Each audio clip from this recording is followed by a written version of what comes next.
এখানে সারা বছরে রামধনু রং আর জল টেনে আনে পর্যটকদের। এমন এক জায়গা যেখানে সারা বছরই রামধনু বিরাজ করে।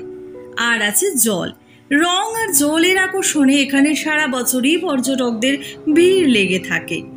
এখানে গেলে চোখের পলক ফেলতে ইচ্ছে করে না, অন্তত এখানে প্রবেশের পর তো নয়, কারণ এই শহরে সারা বছর রামধনু বিরাজ করে।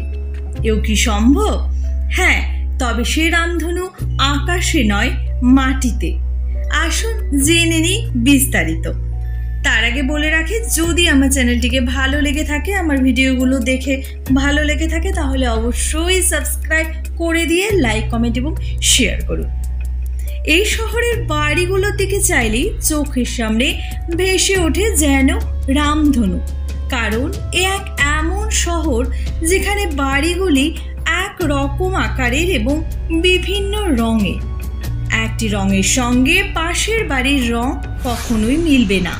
প্রতিটি রঙই বেশ কড়া রং, লাল, হলুদ, কমলা, সবুজ, খয়েরি, সাদা, পেঁয়াজি, বাদামি এবং এমন আরও নানা রঙের বাড়িগুলির দিকে তাকালে দুটো জিনিস মনে পড়ে, বাস্তব নয়, এ বোধ হয় কোনো রূপকথার শহর।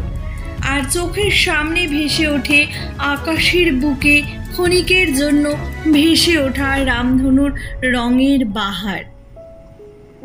এই শহরে বাড়ি রং করতে গেলেও শহর প্রশাসনের ছাড়পত্র লাগে, কারণ তারাই স্থির করে দেয় ওই বাড়িতে কোন কোন রং করা যেতে পারে।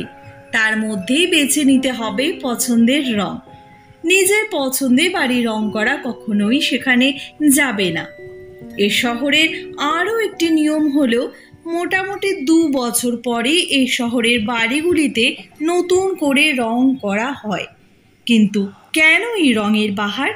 স্থানীয়রা বলেন, এই শহর আসলে মৎস্যজীবীদের শহর।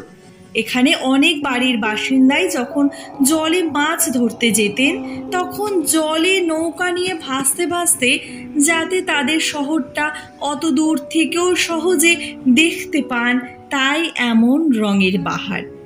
এ শহরে আরও এক আকর্ষণ হলো জল।